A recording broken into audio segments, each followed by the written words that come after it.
Jeffrey Epstein, nascido em 1953 no Brooklyn, Nova York, foi uma figura enigmática que transitou entre os círculos da alta sociedade, finanças e política, construindo uma fortuna e, por trás de uma fachada de respeitabilidade, uma rede de crimes sexuais.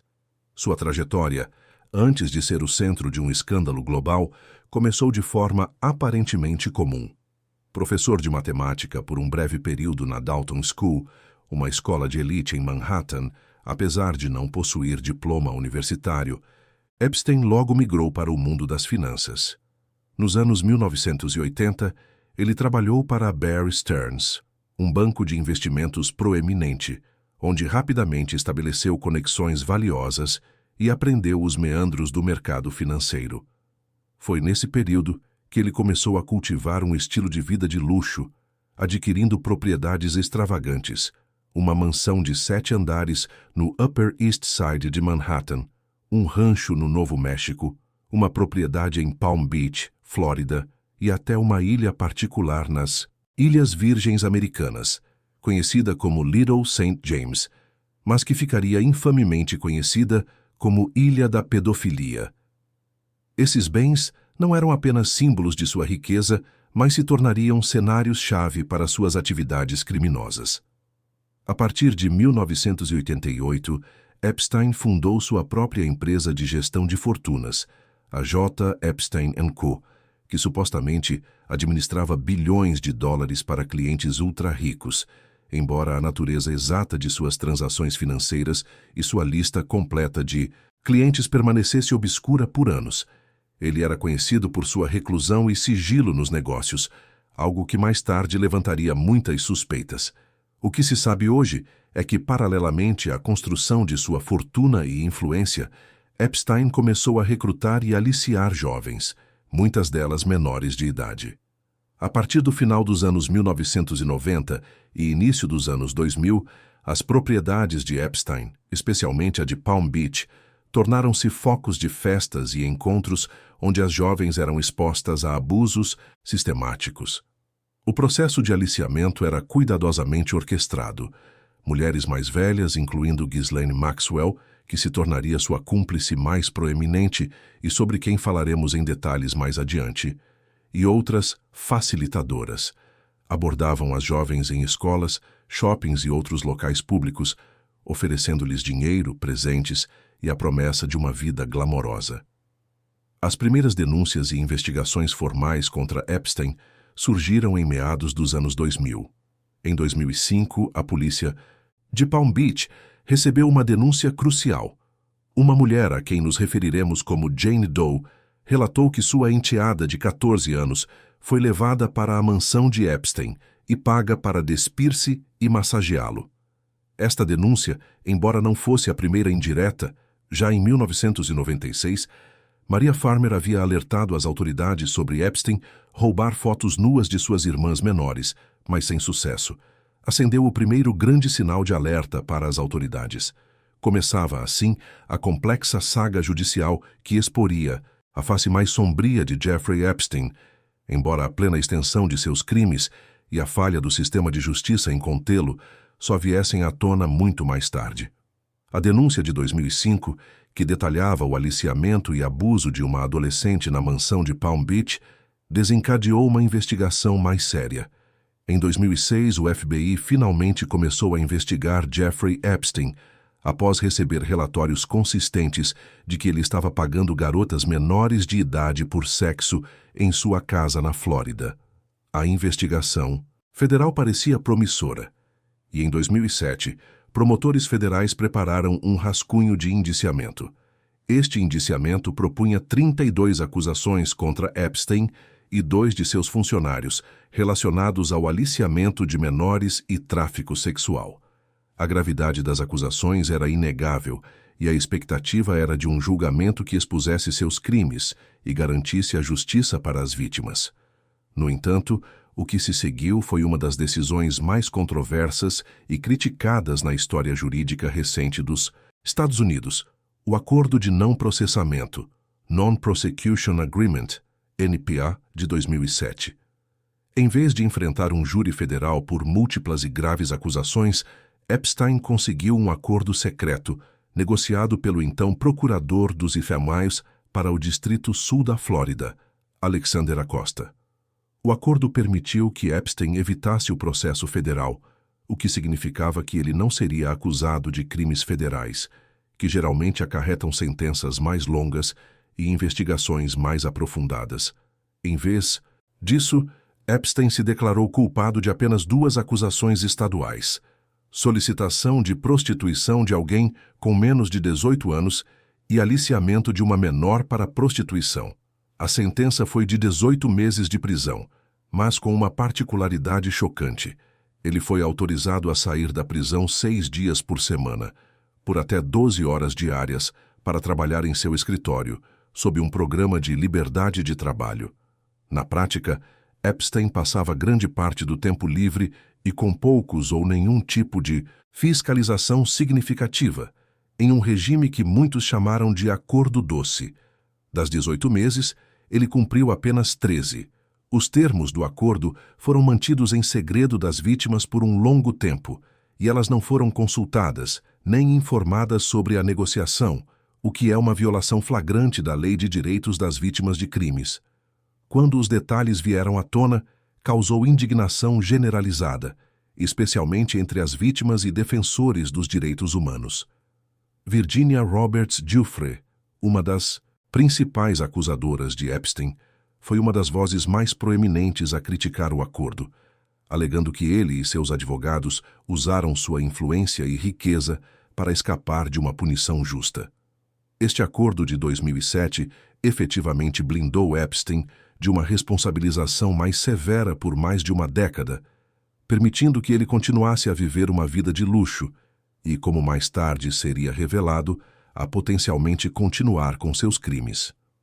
A decisão de Acosta de fechar o caso com um acordo tão leniente levantou questões sobre a influência do poder e do dinheiro no sistema de justiça e as falhas sistêmicas que permitiram que um predador sexual como Epstein operasse com relativa impunidade por tanto tempo. A controvérsia em torno do NPA persistiria, assombrando a carreira de Acosta anos depois e se tornando um ponto central na reabertura do caso Epstein na década seguinte.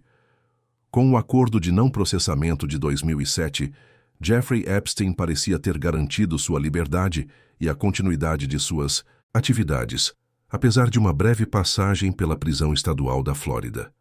Os 13 meses que ele realmente cumpriu foram, para muitos, uma farsa, um acordo de mordomia que lhe permitiu continuar sua vida de luxo e, crucialmente, continuar com o padrão de abuso. Durante esses anos, entre 2008 e 2019, Epstein operou com uma audácia renovada, aproveitando-se da falha do sistema de justiça em contê-lo verdadeiramente. Suas propriedades luxuosas, que incluíam a mansão de Manhattan, o rancho no Novo México e, notavelmente, sua ilha particular em St. James, nas Ilhas Virgens Americanas, conhecida como Little St. James, tornaram-se centros para a continuidade de seus crimes. Testemunhos posteriores de vítimas revelariam que a ilha, em particular, era um local onde jovens eram levadas sob falsos pretextos, isoladas e submetidas a abusos sistemáticos. A ilha possuía um complexo de construções, incluindo um templo e outras estruturas que na época pareciam exóticas e mais tarde seriam interpretadas como cenários para suas atividades ilícitas. Durante esta década de aparente impunidade, Epstein manteve e expandiu sua rede de contatos com figuras proeminentes. Sua convivência com políticos, chefes de Estado, membros da realeza, acadêmicos e celebridades continuou, o que lhe conferia uma aura de intocabilidade. Ele era visto com personalidades como o ex-presidente dos USA, Bill Clinton, o príncipe Andrew do Reino Unido, o bilionário cofundador da Microsoft Bill Gates e o advogado Alan Dershowitz, entre outros. Essas associações, embora muitos negassem qualquer conhecimento ou participação em suas atividades criminosas, levantaram sérias questões sobre como Epstein conseguia manter seu estilo de vida e evitar escrutínio, mesmo após seu acordo de 2007. Apesar do acordo, as denúncias contra Epstein nunca cessaram completamente. Algumas vítimas, como Virginia Roberts Giuffre, continuaram a lutar por justiça, apresentando ações civis e falando publicamente sobre seus abusos. Giuffre, que alegou ter sido traficada por Epstein para diversos homens poderosos quando era menor de idade, tornou-se uma das vozes mais importantes no esforço para reabrir o caso. Sua coragem em contar sua história, muitas vezes em face de descrença e críticas, foi fundamental para manter a pressão sobre as autoridades e para expor a extensão da rede de Epstein. Enquanto Epstein desfrutava de sua liberdade, seus cúmplices também continuavam a operar. Ghislaine Maxwell, ex-namorada e confidente de Epstein, foi fundamental nessa fase.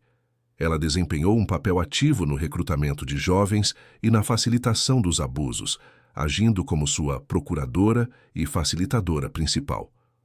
Outras mulheres também foram identificadas posteriormente como co-conspiradoras, mas Maxwell era a figura mais proeminente e a mais próxima de Epstein em suas operações diárias. A percepção de que Epstein havia se safado por seus crimes gerou um profundo cinismo sobre o sistema de justiça e a capacidade de indivíduos ricos e poderosos manipularem a lei. Esse período de impunidade, que se estendeu por mais de 10 anos, seria o combustível para a indignação pública e a determinação de promotores que, mais tarde, tentariam corrigir os erros do passado. A sombra do acordo de 2007 pairava sobre o caso, tornando a reabertura uma questão de credibilidade para o sistema judicial americano. A aparente impunidade de Jeffrey Epstein, cimentada pelo acordo de 2007, começou a ruir nos anos que se seguiram. A pressão incessante de vítimas corajosas e a crescente atenção da mídia foram fatores cruciais para que o caso fosse reavaliado. A jornalista Julie K. Brown, do Miami Herald, desempenhou um papel vital, publicando uma série de artigos investigativos em 2018, que expuseram a leniência do acordo de 2007 e os detalhes chocantes dos abusos sofridos pelas vítimas, dando voz a muitas mulheres que haviam sido silenciadas. Sua reportagem, que se aprofundou nos detalhes da investigação original e nas falhas do sistema, reacendeu o interesse público e a indignação, forçando uma nova análise por parte das autoridades. Em resposta à crescente pressão pública e às novas evidências trazidas à luz, os promotores federais de Nova York reabriram o caso. Em 6 de julho de 2019, Jeffrey Epstein foi detido no aeroporto de Teterboro, em Nova Jersey, ao retornar de Paris, a bordo de seu jato particular. A prisão foi um choque para muitos que acreditavam que ele era intocável. Desta vez, as acusações eram federais e muito mais graves: tráfico sexual de menores e conspiração para cometer tráfico sexual. O indiciamento detalhava como Epstein supostamente operava uma rede de tráfico sexual por anos, aliciando jovens em Nova York e na Flórida e as abusando em suas diversas propriedades. A prisão de 2019 foi diferente. Não havia acordos secretos à vista. Epstein foi levado para o Metropolitan Correctional Center, MCC, em Manhattan, uma prisão federal de segurança máxima. Enquanto aguardava julgamento, a atenção da mídia internacional estava fixada no caso. As vítimas, que haviam sido ignoradas no passado, agora tinham a chance de ter suas vozes ouvidas em um tribunal federal. Muitas delas se apresentaram, detalhando anos de abuso e a forma como Epstein e seus cúmplices as manipulavam e exploravam. A questão do acordo de mordomia de 2007 também voltou à tona com força total. Alexander Acosta, que era o procurador dos Escumerrua responsável pelo acordo e na época da prisão de Epstein em 2019, secretário do Trabalho no governo Donald Trump, foi duramente criticado. A indignação foi tanta que Acosta foi forçado a renunciar ao cargo em julho de 2019, com a sombra do acordo de Epstein manchando sua reputação e levantando questões sobre como ele poderia ter permitido tal injustiça. Sua renúncia foi um reconhecimento tácito do erro judicial que havia permitido a Epstein continuar seus crimes por tanto tempo. A reabertura do caso e a prisão de Epstein em 2019 representaram uma vitória significativa para as vítimas e para a justiça, que parecia finalmente se mover para corrigir um erro histórico. No entanto, a saga estava longe de terminar. A teia de Epstein era muito mais vasta do que se imaginava, e as ramificações de sua rede de abusos e influências ainda estavam para ser totalmente desvendadas. A expectativa por um julgamento público que expusesse todos os envolvidos era alta, mas eventos subsequentes iriam subverter essa expectativa de forma trágica e misteriosa. A reabertura do caso e a prisão de Jeffrey Epstein em julho de 2019 geraram uma enorme expectativa. Finalmente, após anos de impunidade, parecia que a justiça seria feita e que a extensão completa de sua rede criminosa seria revelada em um julgamento público. No entanto, esses planos foram abruptamente interrompidos de uma maneira que chocou o mundo e alimentou inúmeras teorias da conspiração.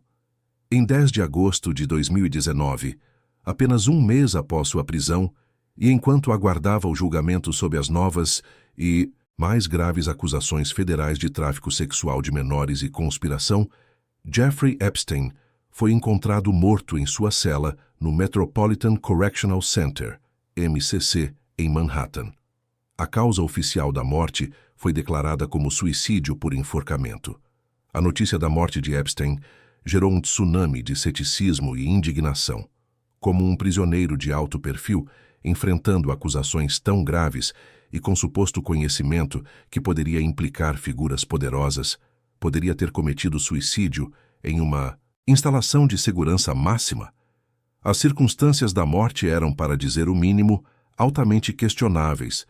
Detalhamentos da investigação subsequente revelaram uma série de falhas flagrantes no sistema carcerário. Epstein havia sido colocado em observação de suicídio algumas semanas antes, após um incidente em sua cela em 23 de julho de 2019, onde foi encontrado com marcas no pescoço. Epstein alegou que foi atacado por seu colega de cela, Nicholas Tartaglione. No entanto, apesar de ter sido considerado um risco de suicídio, ele foi retirado da vigilância e transferido para uma cela que deveria ser monitorada de perto. Na noite de sua morte, os guardas da prisão, Tova Noel e Michael Thomas, supostamente não o verificaram por horas e falsificaram os registros da prisão para encobrir suas omissões. Além disso, as câmeras de vigilância fora da cela de Epstein estariam com defeito ou não, gravando naquela noite crucial. Essas inconsistências e a sequência de erros e negligências alimentaram rapidamente a narrativa de que Epstein não se suicidou, mas foi assassinado para impedir que ele testemunhasse ou revelasse informações sobre seus supostos cúmplices de alto nível. A ideia de que figuras poderosas estariam envolvidas em sua morte para proteger seus próprios segredos ganhou força em discussões públicas, mídias sociais e até mesmo entre algumas figuras políticas proeminentes. A frase "Epstein didn't kill himself", Epstein não se matou, tornou-se um meme viral, simbolizando a desconfiança pública nas explicações oficiais e a crença generalizada de que havia mais na história do que foi divulgado. Os guardas da prisão, Noel e Thomas, foram posteriormente acusados de conspiração e falsificação de registros. Embora eles inicialmente tenham negado as acusações, acabaram aceitando acordos de confissão em 2021, admitindo que falsificaram os registros de observação e recebendo penas mais leves, evitando a prisão. A morte de Epstein, embora oficialmente classificada como suicídio, deixou um legado de desconfiança e mistério. Impediu um julgamento público que poderia ter exposto a extensão total de sua rede e os nomes de seus associados. Para as vítimas, a morte de Epstein foi um golpe devastador, pois tirou a chance de enfrentá-lo no tribunal e obter justiça completa. A esperança de que um julgamento revelaria a verdade e responsabilizaria todos os envolvidos parecia ter morrido junto com ele. No entanto, a busca por justiça não terminaria ali, e o foco logo se voltaria para seus cúmplices e aqueles que supostamente o ajudaram. A morte de Jeffrey Epstein em agosto de 2019, embora tenha encerrado sua própria saga judicial, não significou o fim da busca por justiça. Pelo contrário, intensificou o foco nas pessoas que o auxiliaram e permitiram sua vasta rede de abuso. Imediatamente, a atenção da mídia e das autoridades se voltou para Ghislaine Maxwell, a socialite britânica e ex-namorada de Epstein, que havia sido sua principal cúmplice e procuradora por décadas. Ghislaine Maxwell, filha do magnata da mídia Robert Maxwell, tinha um papel central na operação de Epstein. Ela não era apenas uma figura decorativa em sua vida de luxo, mas, como testemunhado por inúmeras vítimas, estava profundamente envolvida no recrutamento, aliciamento e facilitação dos abusos. Vítimas como Virginia Roberts Giuffre, Sarah Ransom e Maria Farmer, entre muitas outras, descreveram como Maxwell as abordava, muitas vezes jovens e vulneráveis, para entrar no círculo de Epstein, prometendo-lhes oportunidades e uma vida melhor, apenas para sujeitá-las a horrores em suas propriedades. Elas a descreveram como a senhora das boas-vindas, a diretora de operações da rede de tráfico sexual de Epstein. Após a morte de Epstein, Maxwell desapareceu do olho público. Ela passou meses fugindo das autoridades, escondendo-se em propriedades luxuosas, incluindo uma mansão remota em Bradford, New Hampshire. No entanto, o FBI estava em sua trilha. Em 2 de julho de 2020, Ghislaine Maxwell foi presa em sua propriedade em New Hampshire, quase um ano após a morte de Epstein. A prisão foi um marco significativo, pois as vítimas e a opinião pública viam nela a chance de finalmente responsabilizar um dos pilares da rede de Epstein.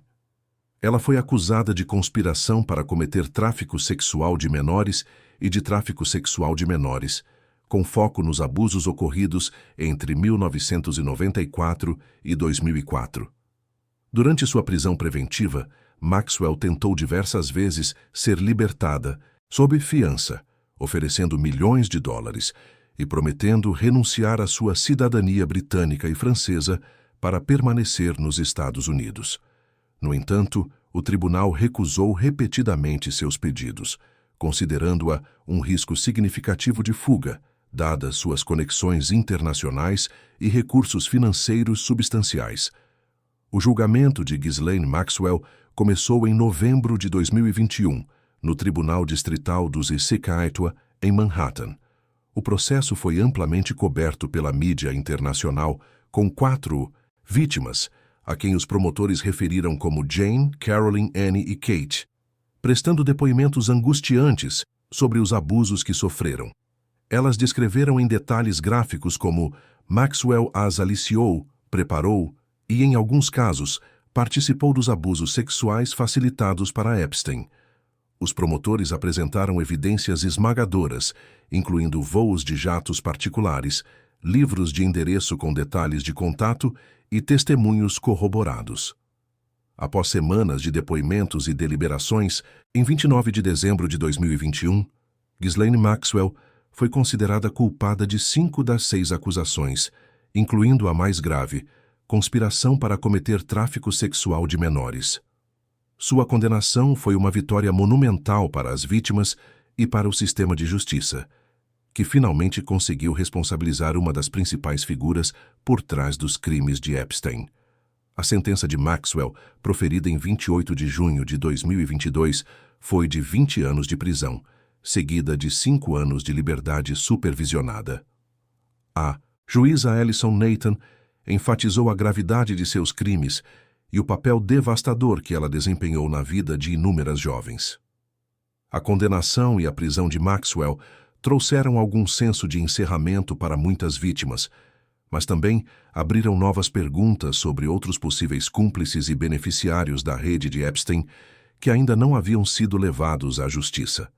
A condenação e subsequente sentença de Ghislaine Maxwell em 2021 e 2022, respectivamente, foram recebidas com uma mistura de alívio e renovada urgência.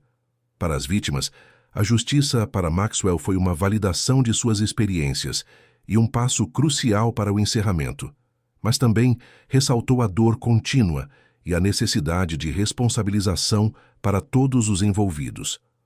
O veredito solidificou o entendimento de que Epstein não agia sozinho e que havia uma rede de facilitadores e beneficiários que precisava ser desvendada. A atenção da opinião pública e dos investigadores naturalmente se voltou para quem mais sabia, quem mais participou e quem mais se beneficiou da vasta e hedionda operação de tráfico sexual de Epstein. A luta por justiça, no entanto, não se ensinou apenas aos criminosos diretos. Instituições e indivíduos que supostamente habilitaram Epstein ou se beneficiaram de suas conexões também se tornaram alvos. O patrimônio de Jeffrey Epstein, embora tenha sido usado para compensar algumas vítimas através de fundos de indenização, também foi alvo de ações judiciais que buscavam responsabilizar sua propriedade pelos danos causados. Além disso, o JP Morgan Chase, um dos maiores bancos dos Estados Unidos, foi processado por seu suposto papel em facilitar as transações financeiras de Epstein, ignorando os sinais de alerta de suas atividades ilícitas por muitos anos. Em 2022, o governo das Ilhas Virgens Americanas, onde Epstein possuía sua ilha particular, abriu um processo contra o JP Morgan Chase, alegando que o banco ignorou suas obrigações legais de relatar atividades suspeitas, beneficiando-se das transações de Epstein e assim sendo cúmplice em sua operação de tráfico sexual. Este processo destacou como as instituições financeiras poderiam ter um papel crucial, ainda que passivo, na perpetuação de tais crimes. A condenação de Maxwell também reacendeu o interesse em outros indivíduos que foram associados a Epstein ao longo dos anos. Nomes de alto perfil, que haviam sido mencionados em depoimentos e documentos, voltaram ao centro do debate. O príncipe Andrew, duque de York, filho da Rainha Elizabeth II, foi um dos mais proeminentes. Virginia Roberts Giuffre alegou que foi traficada por Epstein para o príncipe Andrew em várias ocasiões quando era menor de idade. Embora o príncipe tenha negado veementemente as acusações, uma ação civil foi movida contra ele nos Estados Unidos. A pressão pública e legal levou o príncipe Andrew a perder seus títulos militares e patrocínios reais, e ele acabou chegando a um acordo financeiro com Giuffre em 2022, para evitar um julgamento que seria publicamente devastador para a monarquia britânica. Este acordo, embora não fosse uma admissão de culpa, foi amplamente visto como uma forma de evitar que os detalhes de suas associações com Epstein fossem publicamente expostos em tribunal. Outros nomes, embora sem as mesmas acusações diretas de participação em crimes, continuaram a ser escrutinados por suas associações com Epstein. Ex-presidentes, magnatas, acadêmicos e artistas foram vistos em sua companhia ou voaram em seu avião particular, o Lolita Express. A simples proximidade com Epstein levantou questões sobre o que essas pessoas sabiam ou deveriam saber sobre suas atividades. O foco se ampliou de apenas cúmplices para o círculo mais amplo de habilitadores, que, intencional ou não, concederam a Epstein uma camada de credibilidade e proteção. A busca por justiça estava se transformando em uma busca por responsabilidade coletiva, investigando como um predador tão prolífico pôde operar impunemente por tanto tempo com a complacência, ou talvez a cegueira intencional de tantos. Apesar da morte de Epstein e da condenação de Maxwell, a sombra do caso continuava a se estender e a demanda por transparência e responsabilização não diminuía. Um dos aspectos mais aguardados e controversos era a liberação dos chamados arquivos Epstein. Ao longo dos anos, documentos relacionados aos processos judiciais civis e criminais contra Epstein e Maxwell foram mantidos sob sigilo, muitas vezes com nomes redigidos, para proteger a privacidade das vítimas e de terceiros. No entanto, a pressão legal e pública para a divulgação desses documentos cresceu exponencialmente. Em janeiro de 2024, uma ordem judicial resultou na liberação de centenas de páginas de documentos judiciais que haviam sido selados por anos. Esses arquivos Epstein não eram uma lista única e organizada de cúmplices, mas sim um compêndio de depoimentos, e-mails, listas de voo, documentos internos e outras evidências que emergiram de Litígios civis, como o processo de Virginia Roberts Giuffre contra Ghislaine Maxwell.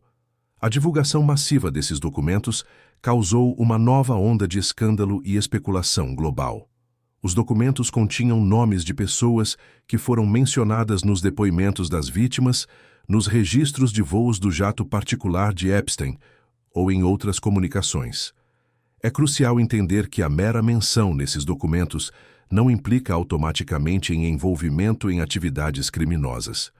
Muitos dos nomes citados estavam em papéis periféricos, como funcionários, pilotos, advogados, ou pessoas que simplesmente interagiram socialmente com Epstein, sem necessariamente ter conhecimento ou participação em seus crimes. No entanto, a divulgação gerou intensa especulação e renovou o escrutínio sobre indivíduos de alto perfil. Entre os nomes que vieram à tona ou que tiveram sua associação com Epstein confirmada publicamente, nos arquivos Epstein e em outras investigações estão Bill Clinton, ex-presidente dos Issaxnewa, cujo nome apareceu em registros de voo do jato de Epstein, o Lolita Express. Embora Clinton tenha negado veementemente qualquer conhecimento das atividades criminosas de Epstein, sua associação continuou a ser uma fonte de controvérsia. Donald Trump, ex-presidente dos Immaculata, que foi fotografado com Epstein em eventos sociais. Trump também negou qualquer envolvimento nos crimes de Epstein e afirmou ter cortado laços com ele há anos. Príncipe Andrew. Já discutido no capítulo anterior, sua associação com Epstein e as alegações de Virginia Giuffre foram extensivamente documentadas, levando ao seu acordo financeiro. Alan Dershowitz, renomado professor de direito e advogado, que defendeu Epstein em um ponto e foi acusado por Virginia Giuffre de abuso, o que ele negou vigorosamente. Jean-Luc Brunel, agente de modelos francês, acusado de ser um facilitador-chave de Epstein, recrutando jovens mulheres. Ele foi preso na França em 2020 e morreu na prisão em 2022, em um aparente suicídio.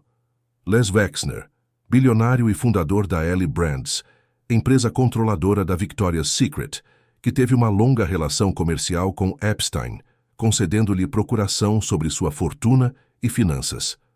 Wexner alegou ter sido enganado por Epstein e cortou todos os laços quando as acusações surgiram.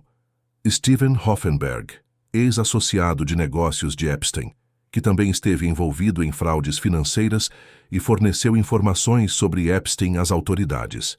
Glenn Dubin, magnata dos fundos de hedge mencionado nos documentos. Sua esposa, Eva Dubin, também foi citada e ambos negaram qualquer envolvimento com as atividades ilegais de Epstein. Kevin Spacey. O ator foi visto socialmente com Epstein e Ghislaine Maxwell, o que foi mencionado nos documentos. Michael Jackson. O nome do falecido cantor foi mencionado em um depoimento, mas sem qualquer indicação de envolvimento em atividades ilícitas. David Copperfield. O ilusionista foi mencionado nos documentos como tendo jantado com Epstein. A liberação desses documentos, apesar de não ser uma lista de clientes concisa como muitos esperavam, forneceu um volume sem precedentes de informações para jornalistas, investigadores e o público. Isso permitiu uma compreensão mais profunda da complexidade da rede de Epstein, a escala de suas operações e as conexões que ele cultivou. O processo de análise e interpretação desses milhares de páginas ainda está em andamento, e é provável que novas revelações continuem a surgir à medida que mais documentos são processados e investigados. A busca pela verdade e pela responsabilização continua, agora com um mapa muito mais detalhado da teia de Epstein. O legado mais trágico e duradouro do caso Jeffrey Epstein é, sem dúvida, o impacto devastador nas vidas de suas vítimas. Mulheres que foram abusadas e traficadas por Epstein e sua rede sofreram traumas físicos, psicológicos e emocionais profundos que as acompanham por toda a vida. Muitas eram adolescentes, algumas até crianças quando foram atraídas para o círculo de Epstein, e a violação de sua inocência e confiança deixou cicatrizes permanentes.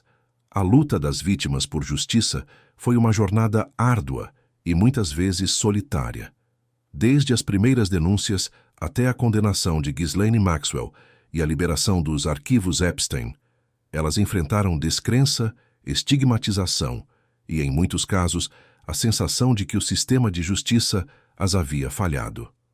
O acordo de não processamento de 2007, que concedeu a Epstein uma sentença simbólica e permitiu sua impunidade por mais de uma década, foi particularmente doloroso para elas, pois lhes tirou a oportunidade de ver seu agressor ser plenamente responsabilizado pelos crimes federais. A morte misteriosa de Epstein na prisão também negou a muitas delas a chance de enfrentá-lo em tribunal, um passo importante no processo de cura para muitos sobreviventes de abuso. No entanto, a resiliência das vítimas foi uma força motriz por trás da reabertura do caso e da eventual condenação de Maxwell.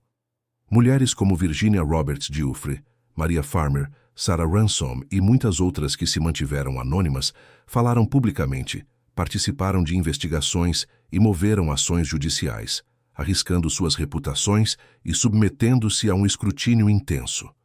Seus testemunhos foram essenciais para revelar a verdade sobre Epstein e sua operação. A liberação dos arquivos Epstein, embora dolorosa para algumas que tiveram suas histórias detalhadas publicamente, foi vista por outras como uma vitória pela transparência e um reconhecimento de que suas vozes não podiam mais ser silenciadas.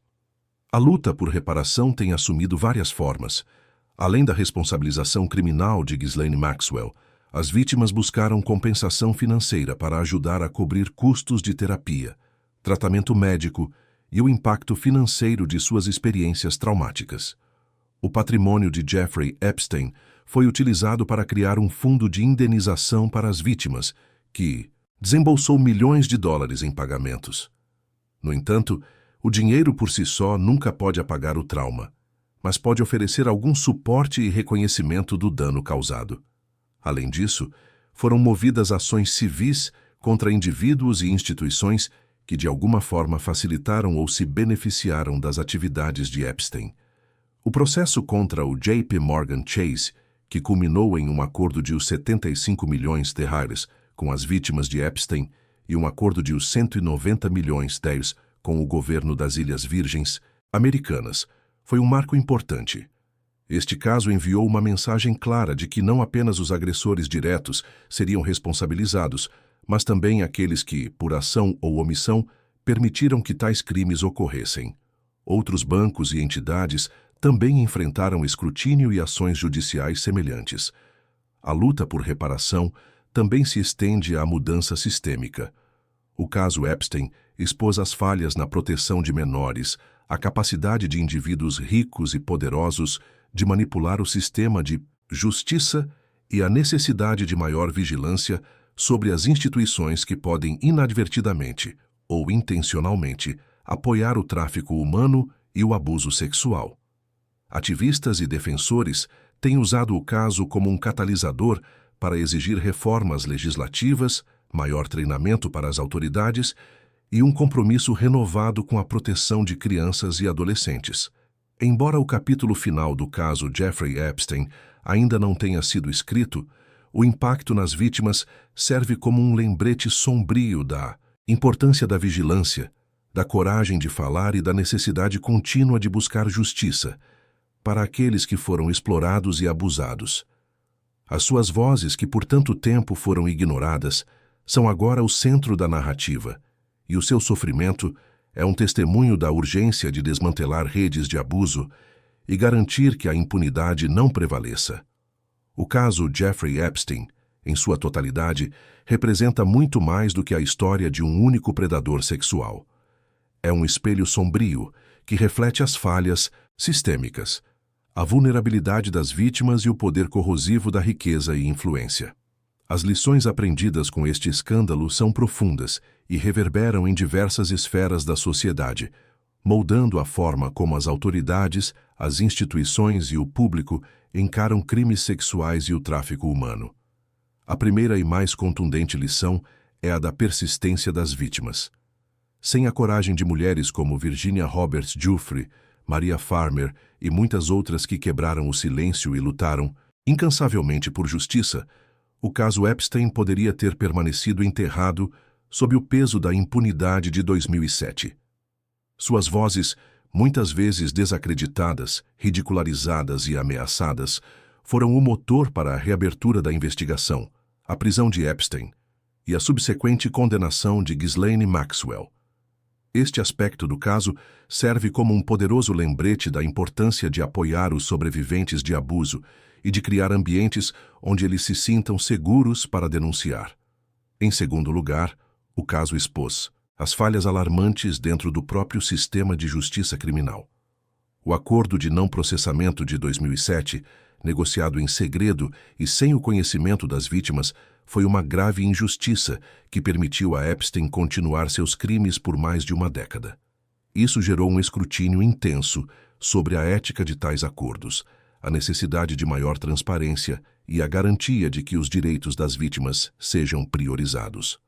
A morte de Epstein, sob custódia federal, marcada por negligência e inconsistências, também levantou sérias questões sobre a responsabilidade das instituições prisionais e a necessidade de proteger prisioneiros de alto perfil, tanto para garantir a justiça quanto para evitar teorias da conspiração que minam a confiança pública.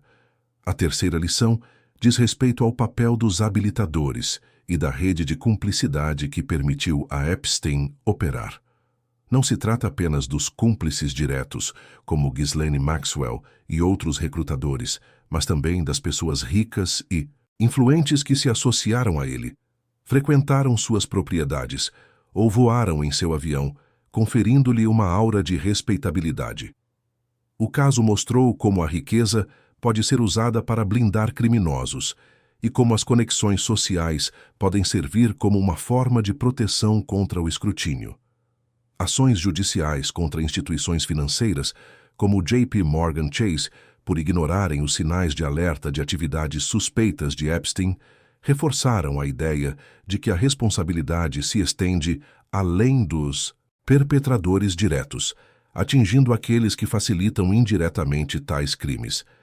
Para o futuro, o caso Epstein catalisou um movimento em direção a uma maior vigilância e responsabilização. Há um impulso crescente para que as autoridades investiguem e processem não apenas os agressores, mas também aqueles que os ajudam e protegem. A divulgação dos arquivos Epstein, embora gerando controvérsia e muita especulação, é um passo em direção a uma maior transparência, permitindo que pesquisadores, jornalistas e o público analisem as conexões e os detalhes da rede de Epstein. Esta transparência é crucial para entender como tais crimes podem ocorrer e para evitar que se repitam. Em termos práticos, o caso tem impulsionado discussões sobre reforma das leis de tráfico humano, aprimorar as leis e a sua aplicação para combater o tráfico sexual e proteger os menores, melhoria do treinamento policial e judicial, capacitar agentes da lei e promotores para identificar e investigar complexas redes de abuso, além de garantir que os direitos das vítimas sejam centralizados. Vigilância de instituições financeiras, reforçar os mecanismos de combate à lavagem de dinheiro e exigir que bancos e outras instituições monitorem e reportem atividades suspeitas de clientes de alto patrimônio. Conscientização pública, aumentar a conscientização sobre os sinais de abuso e tráfico humano e encorajar as pessoas a denunciar comportamentos suspeitos. O caso Jeffrey Epstein pode ter terminado com a morte do principal acusado e a condenação de sua cúmplice mais proeminente, mas suas ramificações e as questões que ele levanta continuarão a ser debatidas e a influenciar políticas por muitos anos. É um lembrete sombrio da necessidade constante de vigilância, da luta pela justiça e da imperativa moral de proteger os mais vulneráveis em nossa sociedade. O caminho para a reparação completa e a prevenção de futuros crimes é longo, mas as vítimas de Epstein acenderam uma luz poderosa sobre as sombras e essa luz dificilmente se apagará.